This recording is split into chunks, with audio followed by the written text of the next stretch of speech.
Na continuidade, então, para a parte 2, tá bom? Continuar a parte 2, parte final, sobre os comentários em relação às questões de direito penal da OAB. Maravilha? Vamos continuar então? Esperar a galera voltar aí. Eu vou continuar. Em relação à questão 62, que foi a última do primeiro bloco, eu vou deixar para vocês de lição de casa. Peguem a prova da OAB depois, vejam as opções, que eu acho que foi a questão mais difícil. Vejam as opções, com base no que eu falei, tentem responder, tá bom? Fica de tarefa para vocês. Questão 62 do caderno branco. Baixem lá no site da FGV, tentem fazer, porque eu acho que foi a mais difícil. Vamos forçar o cérebro, tá bom? Depois eu quero saber se vocês conseguiram responder. Por isso que eu não vou dar aqui a resposta. Maravilha? Voltou todo mundo já? Voltaram aí? Voltaram, estão voltando. Já? Bora então? Então vamos lá então, ó. Bom, questão 63, eu vou ler para vocês, tá? Resuminho, ó. Questão 63. Durante uma operação em favela do Rio de Janeiro, policiais militares conseguem deter um jovem da comunidade portando um radiotransmissor. Acreditando ser o mesmo integrante do tráfico da comunidade, mediante violência física, os policiais exigem que ele indique o local onde as drogas e as armas estavam guardadas. Em razão das lesões sofridas, o jovem vem a falecer. O fato foi descoberto e os policiais disseram que ocorreu um acidente, porquanto não queriam a morte do rapaz por eles detido, apesar de confirmarem que davam choques elétricos em seu corpo molhado com o fim de descobrir o esconderijo das drogas. Conseguiram compreender? Diante desse quadro, que restou integralmente provado, os policiais deverão responder pelo crime de lesão corporal seguida de morte, tortura qualificada pela morte com causa de aumento, homicídio qualificado pela tortura ou abuso de autoridade. Vejam questão 63 da OAB. O que o examinador quis pegar aqui, na minha visão? Ele quis pegar a diferença entre a tortura qualificada pela morte e o homicídio qualificado pela tortura. Eu entendo que o examinador quis cobrar esse conhecimento de vocês. Porque vejam, abuso de autoridade, se morreu, ele não iria responder só por abuso de autoridade. Não concordam? Lesão corporal seguida de morte seria muito pouco.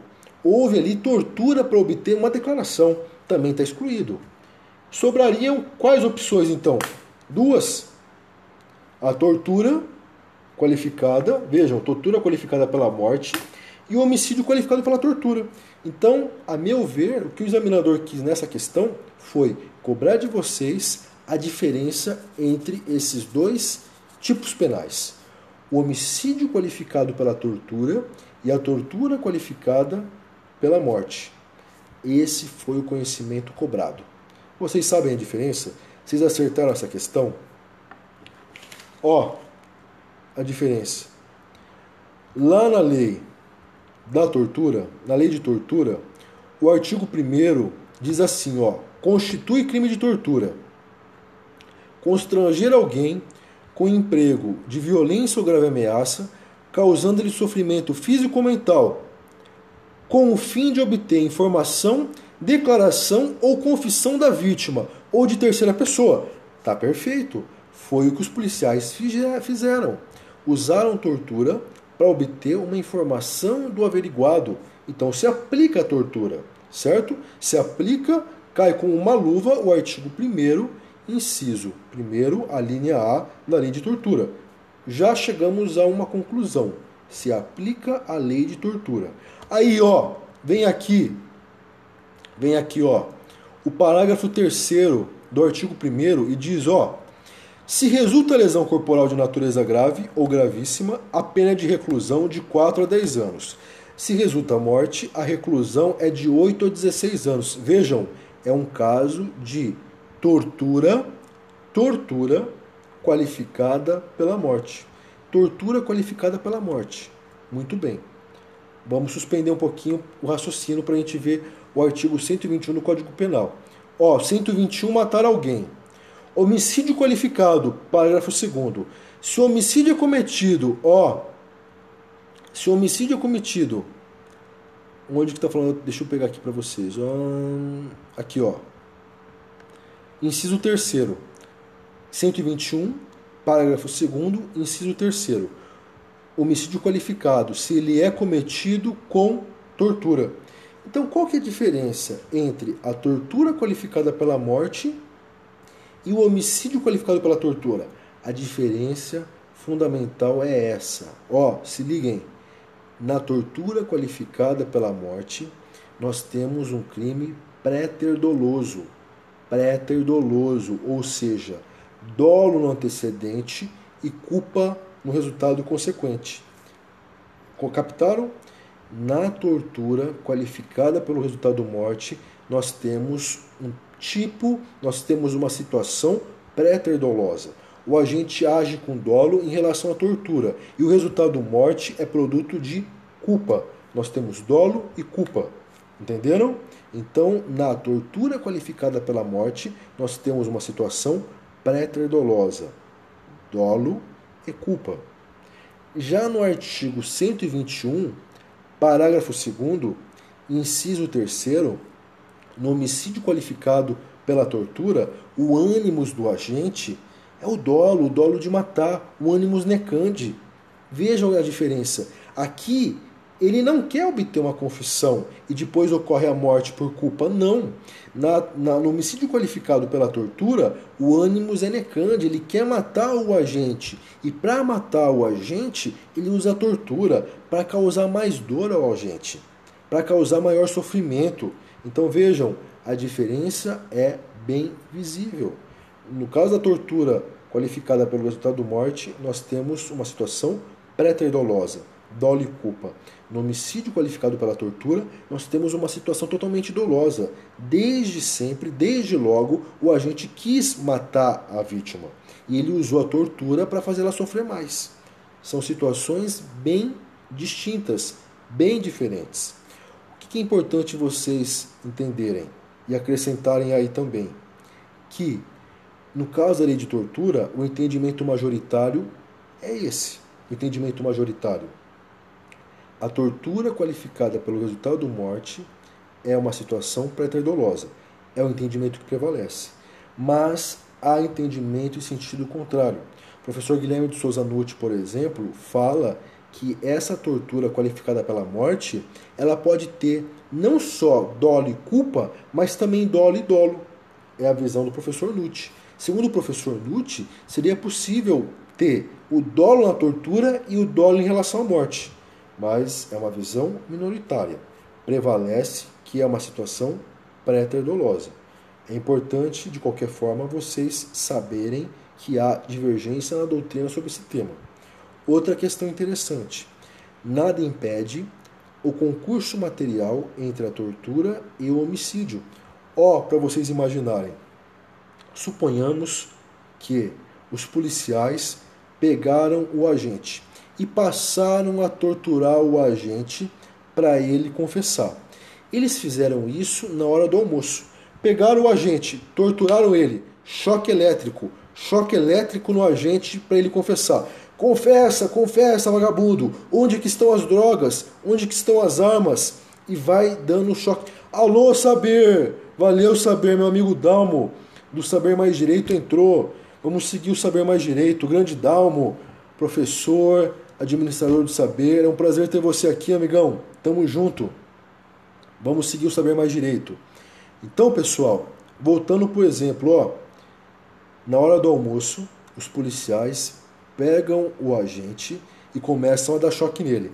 Fala, vagabundo, fala onde que estão as armas, onde que estão as drogas, fala onde que estão. Dá choque. Mas o agente não morre. Ele continua com a sua integridade normal, tirando o choque, tá bom? Mas ele continua vivo.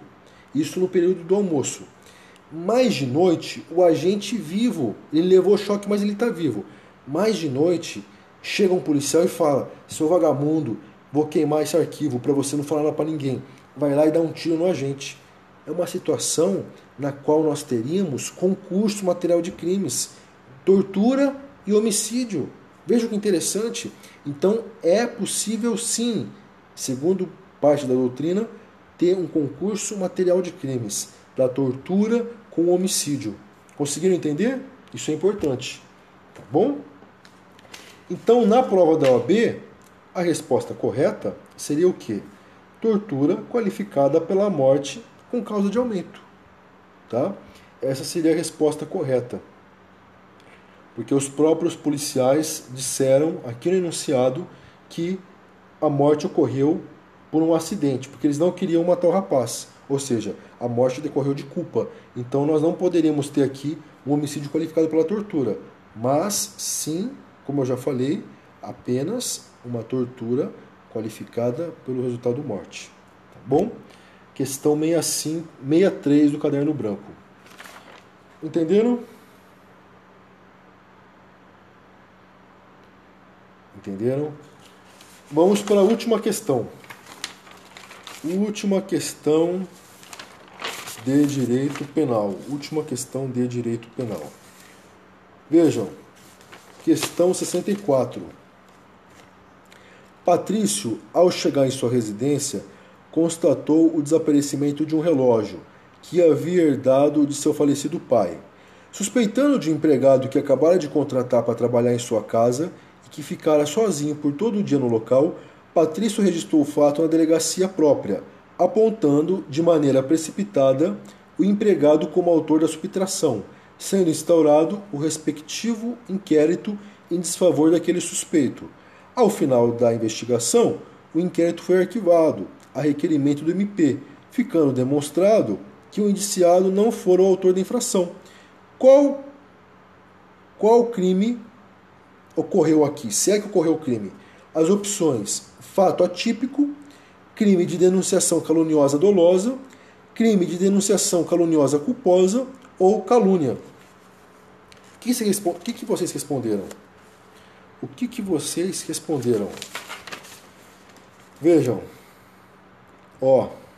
como que é importante analisar bem o enunciado da questão. Mais uma vez o examinador deu uma colher de chá. Ele colocou aqui, de maneira precipitada, de maneira precipitada. De maneira precipitada passa o quê? Ideia de algo culposo, de algo imprudente. Entenderam? Vejam, de maneira precipitada. Então, entre as opções, daria para fazer por exclusão. Por que não seria calúnia? Porque nós temos aqui uma situação especial. Determinada pessoa, em tese, deu causa à instauração de uma investigação contra outra pessoa. Nós já excluiríamos a calúnia. Não se tratou aqui tão somente da imputação de um fato tido como criminoso. Não. Então nós já teríamos aqui a exclusão da calúnia. Teríamos opção D, denunciação caluniosa culposa. Não há denunciação caluniosa culposa. Excluiríamos a opção C. Sobrariam duas. Crime de denunciação caluniosa dolosa, poderia ser, porque há a modalidade dolosa. Ou fato atípico. Vocês ficariam entre essas duas opções. Fato atípico ou denunciação caluniosa dolosa. Vejam, o artigo 339 do Código Penal diz isso, dar causa à instauração de investigação policial, de processo judicial, instauração de investigação administrativa, inquérito civil ou ação de improbidade administrativa contra alguém, imputando-lhe crime de que o sabe inocente. De que o sabe inocente. Aqui nós temos o elemento subjetivo, o dolo. Esse dolo, pessoal, é bem claro. Quem dá causa à instauração de investigação policial contra alguém deve ter consciência, deve ter ciência em relação à inocência dessa pessoa. Entenderam? Então vejam, tem que ter o dolo muito claro. Se eu vou na delegacia e faço um registro e falo assim, sumiu a minha carteira. Talvez tenha sido a minha empregada, porque ela limpa a casa, ela mexe nas minhas coisas. Talvez tenha sido. Vejam como é vago. Vejam como é vago. Vejam como soa como algo culposo. Quando eu falo talvez tenha sido, eu suspeito, falta aquele dolo claro que o tipo penal descreve. O 339, para que haja denunciação caluniosa, eu tenho que apontar, ó, foi aquela pessoa. E ao falar isso, eu tenho que ter na minha cabeça que eu estou falando uma falsidade, que eu estou falando uma mentira, porque na verdade eu sei que não foi aquela pessoa. O que eu quero é prejudicar ela. Vejam, nesse caso aqui da OAB, em nenhum momento a banca, o examinador, colocou que a pessoa que fez o BO quis prejudicar o imputado em nenhum momento. Em nenhum momento a banca falou que a pessoa que registrou o BO tinha ciência em relação à inocência do imputado. Não falou nada disso. Então o fato é atípico. Aqui na questão, ó, de maneira precipitada, o examinador indicou para vocês. Houve assodamento, houve pressa, houve falta de cuidado, houve um tipo de imprudência. Então o fato é atípico, entenderam? Porque quando a pessoa foi lavrar o BO, quando ela foi registrar o BO, ela não afirmou que foi o imputado para prejudicar ele. Ela não afirmou que foi imputado tendo conhecimento da inocência dele. Podia até ter ocorrido aí, no caso, um tipo de erro, entendeu? A pessoa achar que foi fulano, mas não foi fulano, entenderam? Se a pessoa que está imputando não tiver consciência em relação à inocência da outra, não caracteriza o crime. É necessário ter a consciência da inocência. E mais, é necessário querer prejudicar. Eu sei que o Tício é inocente. Eu sei que ele é inocente. Mas eu quero prejudicar ele. Então eu vou na delegacia e falo, ó, o Tício pegou a minha carteira. E eu sei que ele é inocente, mas eu quero prejudicar ele. Veja, é bem diferente a situação. Entenderam?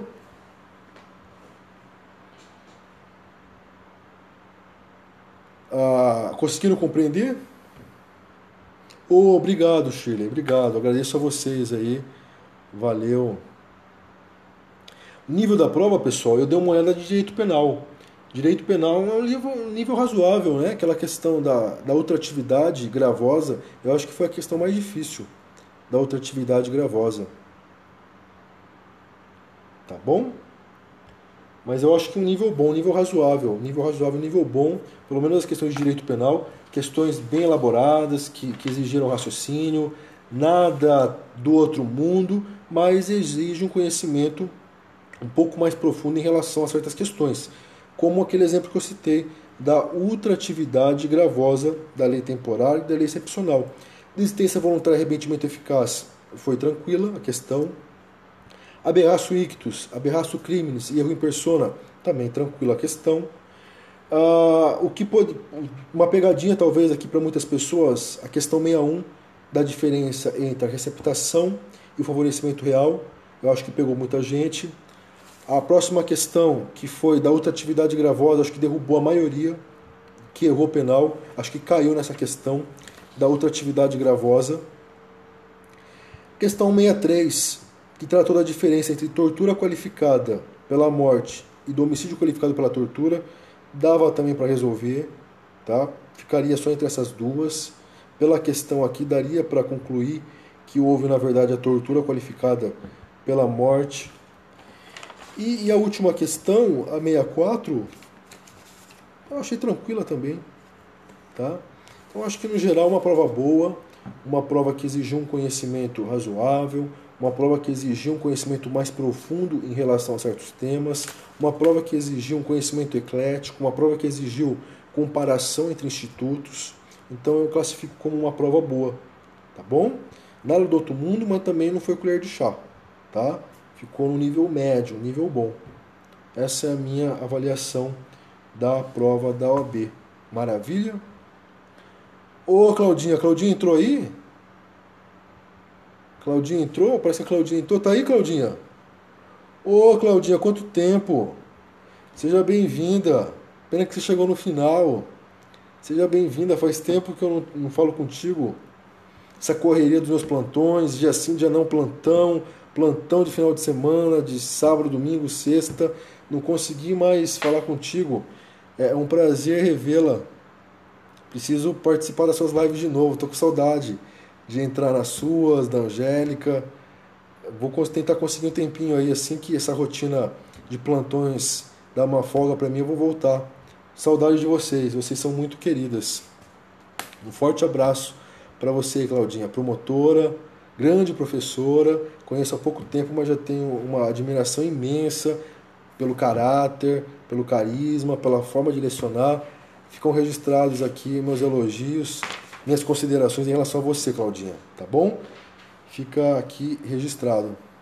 Obrigado mesmo, é um prazer, uma honra ter aí sua amizade. E tá com você, né, pessoal? Aproveitar aqui, ó, eu, Claudinha, Angélica Dalmo, Medula, o Shoa, Machado, Baltzer, Medula, todos nós, PB, todos nós estaremos no próximo dia 16 em Brasília.